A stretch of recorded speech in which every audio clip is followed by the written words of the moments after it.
Icheke, having spent much of her childhood under the watchful eye of Ekpe, had imbibed not only the stern ways of her father, but also the darker side of his rule. Ekpe, driven by an unwavering loyalty to the late king, took it upon himself to groom Icheke into a ruler as ruthless as her infamous father.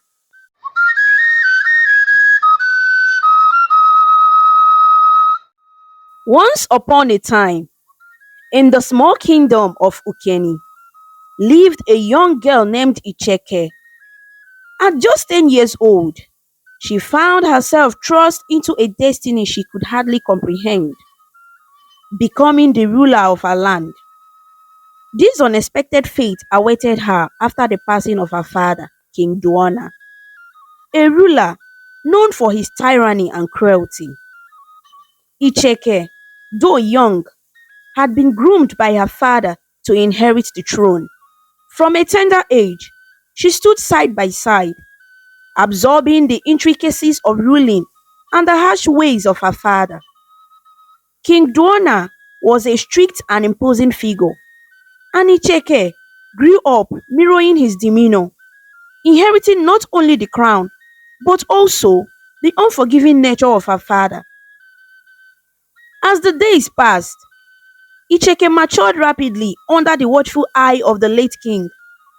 She learned to navigate the intricate politics of the court, understanding the economic complexities of Ukeni, and even master the art of warfare. Her father, a ruthless monarch, had no qualms about involving his daughter in matters of war and conquest. King Duana was infamous for being a bad and evil ruler, and Icheke embraced his legacy wholeheartedly. The kingdom, once hopeful for change, now faced the prospect of an even more formidable leader in Icheke. Before his demise, King Duana shocked the court by crowning Icheke as his successor at the tender age of 10, solidifying her place as the next ruler. Upon her father's death, Icheke assumed the throne with an iron fist. Her rule was marked by an intensified version of her father's harsh methods.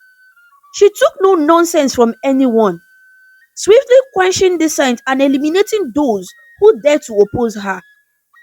The once vibrant kingdom of Ukeni now lived in fear of its new ruler. Icheke commanded authority with a cold, unyielding demeanor.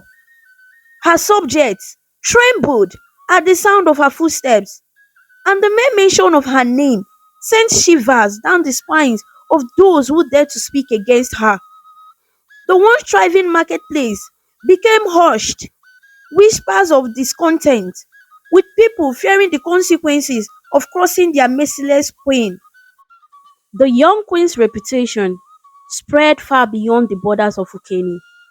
Tales of her ruthlessness reached neighboring kingdoms, causing unease among their rulers. Icheke's lust for power knew no bounds, and she sought to expand her influence through conquest and intimidation. The very essence of her father's dark legacy manifested in her every action. The kingdom became a grim reflection of its past, haunted by the shadows of King Duana's tyranny. Icheke, driven by a mandate instilled by her father, ruled with an iron will, suppressing any incline of opposition. The once lush lands of Ukeni now withered under the weight of oppression. Despite her age, Icheke had grown into a formidable and cunning ruler. She navigated the political landscape with a keen intellect, always staying one step ahead of those who sought to challenge her authority. Her father's teachings had sculpted her into a merciless force to be reckoned with, leaving no room for empathy or compassion.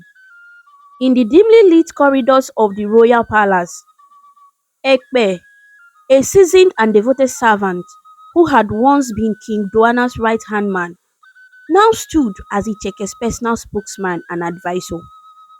His loyalty to the late king knew no bounds, and upon King Duana's passing, he found himself entrusted with a grave responsibility, looking after Icheke, the young heir to the throne. Icheke, having spent much of her childhood under the watchful eye of Ekpe, had imbibed not only the stern ways of her father, but also the darker side of his rule. Ekpe, driven by an unwavering loyalty to the late king, took it upon himself to groom Icheke into a ruler as ruthless as her infamous father. Queen Kedie, Icheke's mother, observed with a heavy heart the transformation of her daughter under the influence of Ekpe. She had long been a silent witness to the growing darkness within Icheke. Concerned for her daughter's soul, she attempted to caution Icheke about the path she was treading, urging her to reconsider the cruelty that had become a trademark of their family. However, Icheke, now consumed by the power and teachings of her late father, dismissed her mother's pleas with disdain.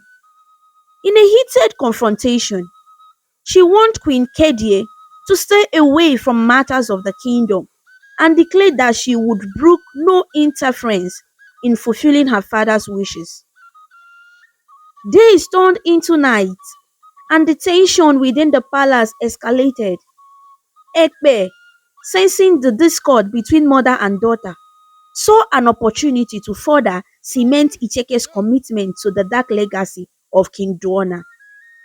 He approached Icheke with a sinister proposal: eliminate Queen Kedie or face the risk of being thwarted in her quest to rule with the same iron fist as her father. Icheke, fueled by a desire to secure her reign, issued a chilling command to Ekpe. She instructed him to remove Queen Kedie from the equation, indifferent to the consequences.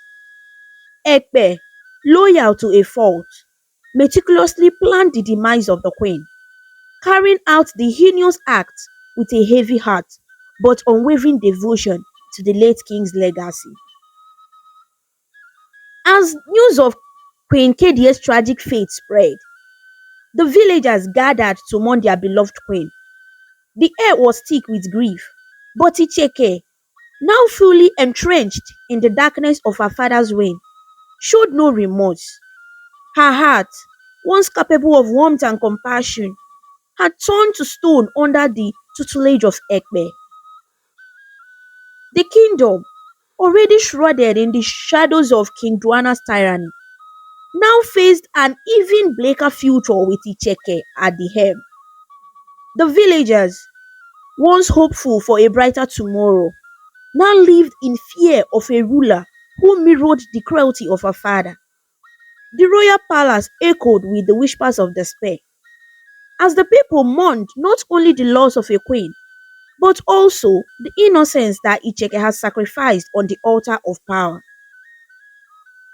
In the cold corridors of the palace, Icheke, now devoid of familiar ties and empathy, stood as a queen who had embraced the darkness within. The legacy of King Duana lived on through her, a ruler who commanded fear and destruction, leaving a kingdom mourning not only its fallen queen, but also the innocence lost to the relentless pursuit of power. As time pressed forward, the reign of Icheke over the kingdom of Ukeni grew more ominous. United with Ekpe, her faithful advisor, they unleashed a reign of terror upon neighboring kingdoms. Their armies, well trained and fearsome, left destruction in their wake as they conquered lands without a hint of remorse. With a thirst for power that knew no bounds, Icheke and Ekpe waged wars against weaker realms, their superiority in weaponry and tragedy ensuring victory after victory. The conquered territories were stripped of their resources, and their people were forcefully taken as slaves to toil in Ukeni's fields. The once vibrant and independent villages became mere extensions of Icheke's dominion. Families torn apart, children separated from parents, and the echoes of despair resonated through the captured lands. Innocent lives were wasted, their dreams crushed under the oppressive rule of the heartless queen and her ruthless advisor. Ukeni, under Icheke's rule, became a prosperous kingdom fueled by the blood, sweat, and tears of those they had conquered. Farmlands from the annexed territories were repurposed for Ukeni's gain, turning once thriving regions into barren landscapes. The wealth amassed from the spoils of war surpassed even that of the late King Joanna, as Icheke and Ekpe ruthlessly exploited the resources of the enslaved lands. The horrors of Icheke's rule extended beyond the conquered territories. In her own kingdom, the people lived in constant fear. The streets were deserted at the mere sight of Icheke and Ekpe, for the queen's capricious whims meant that anyone could be eliminated for the slightest amusement. The once bustling market now stood empty, the people too terrified to engage in any semblance of normal life.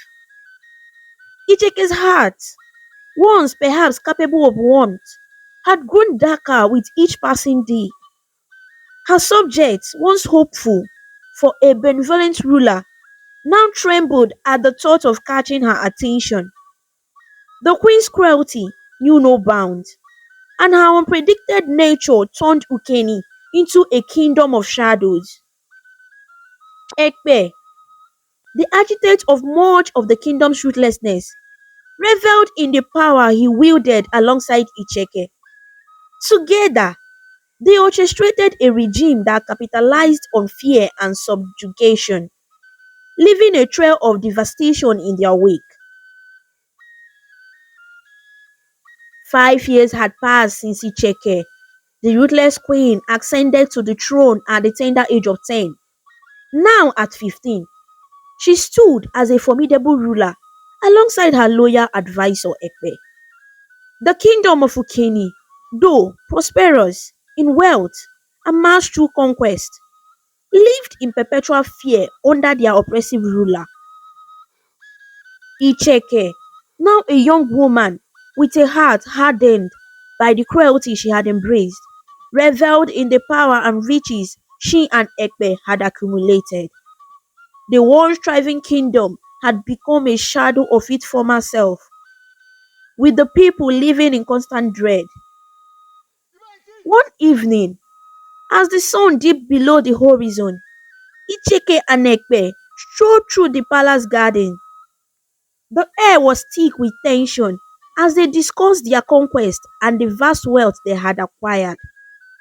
Ekpe, emboldened by their success, broached a proposition that would alter the course of their alliance. Icheke, my queen, Ekpe began consciously. We have amassed immeasurable power and wealth. Perhaps it's time for us to solidify our union. Let us get married and rule the kingdom together. Icheke, taken aback by the audacity of Ekpe's proposal, stared at him with disbelief. The age difference between them was stark, and the notion of marriage between a teenage queen and a man of Ekpe's generation was unthinkable. A cold fury flashed in Icheke's eyes as she warned him never to utter such words again, threatening him with severe consequences. Undeterred, Ekpe, wearing a sheepish smile, asserted his influence. He reminded Icheke that her power was intricately tied to his loyalty and that he held the means to destroy her should she defy him. The air hung heavy with tension as Icheke, fueled by both anger and a sense of vulnerability, lashed out. A resounding slap echoed through the evening air as Icheke's hand met Ekpe's cheek. Without uttering a word, Icheke turned her heel and left Ekpe standing alone in the garden. As she walked away, her thoughts raced, contemplating the precarious nature of her alliance with Ekpe. The realization that her power was, to some extent, dependent on his loyalty sent shivers down her spine. Ekpe, still rubbing his cheek where Icheke's hand had struck, watched her depart with a twisted smile. He knew the delicate balance of their partnership, understanding the fine line between loyalty and manipulation. The seed of discord had been planted, and Ekpe reveled in the knowledge that he held a card that could tip the scales in his favor. The moon hung low in the night sky, casting an airy glow over the kingdom of Ukeni. Within the walls of the royal palace, Icheke, the once fearsome queen, grappled with a tumultuous whirlwind of thoughts. The unsettling proposition made by Ekpe, her loyal yet scheming advisor, echoed in her mind, disrupting any chance of peaceful slumber. Unable to shake off the haunting words that had been spoken, Icheke tossed and turned in her bed. The weight of uncertainty pressed heavily on her, and the realization that her fate might be entwined with Ekpe's desire gnawed at the edges of her consciousness. Fear crept into her heart, a sentiment she had seldom acknowledged during her reign of terror. Morning arrived with a somber light, and as Icheke sat down for breakfast, Ekpe appeared with a disarming smile. Greetings were exchanged, but the atmosphere crackled with an unspoken tension.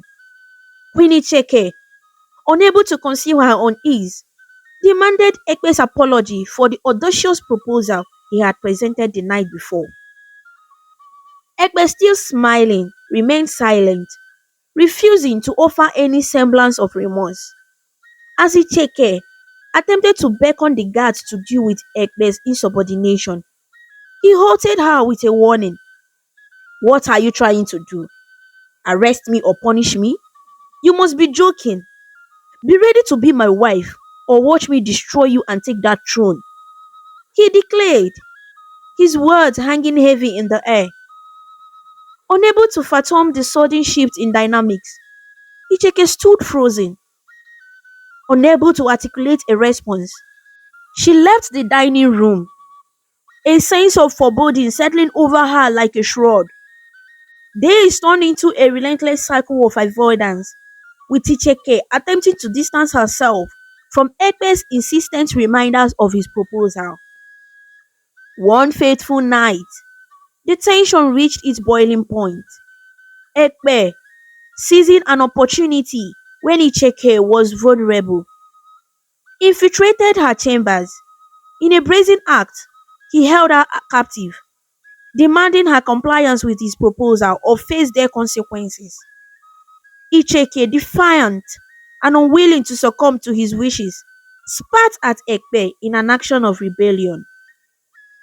Enraged by her defiance, Ekpe unleashed a torrent of violence upon Icheke, striking her until she lay unconscious. He untied her limp form and left the chamber, leaving behind the queen broken both in spirit and body. As the kingdom of Ukeni slept, unaware of the internal turmoil that gripped the palace, Icheke's fate hung in the balance. The alliance that once seemed unbreakable now crumbled under the weight of Ekpe's ambition. The once fearsome queen, now a victim of her own advisor's treachery, lay unconscious in the cold darkness of her chamber, a pawn in a dangerous game that threatened to consume the very heart of Ukeni. Days lingered like a heavy fog over the kingdom of Ukeni, and an air of unease settled upon the once bustling palace. Icheke, the formidable queen, withdrew into a confines of her heart, a prisoner of her own fear and vulnerability. Her eyes, once filled with a steely resolve, were now clouded with tears as the weight of Ekpe's treachery bore down on her. Concern etched across the face of the chief maiden, a trusted confidant who had served the queen faithfully. Approaching Icheke's secluded abode, The chief maiden found her lying on the bed, a mere shadow of the fierce ruler she had once been. For the first time, Icheke spoke to another soul with a raw honesty that, that betrayed her inner turmoil. Ekpe is after my life, Icheke confessed, her voice carrying a heaviness that mirrored the burden on her heart. The chief maiden, startled by the revelation, offered solace, her eyes reflecting genuine concern for the queen's welfare. In an unexpected plea, Icheke beseeched the chief maiden to summon the village elders, a council she had long ignored since ascending the throne. Leaving Icheke's side, the chief maiden hurried to fulfill the queen's request. Concern etched across her features. However, fate took a cruel turn. On her way out of the palace, the chief maiden met an untimely demise, leaving Icheke even more isolated in her despair. As the news of the chief maiden's sudden death reached Icheke's ears, a chill ran down her spine. The realization that Ekpe's influence extended even to those closest to her struck her with a cold, harsh reality. With a heavy heart, Icheke emerged from her seclusion, only to be confronted by the chilling truth that her plea for guidance had cost a life.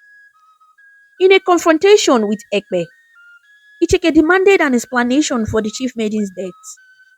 An air of tension hung between them as Ekpe, unyielding and menacing, warned her never to play games that could jeopardize his plans.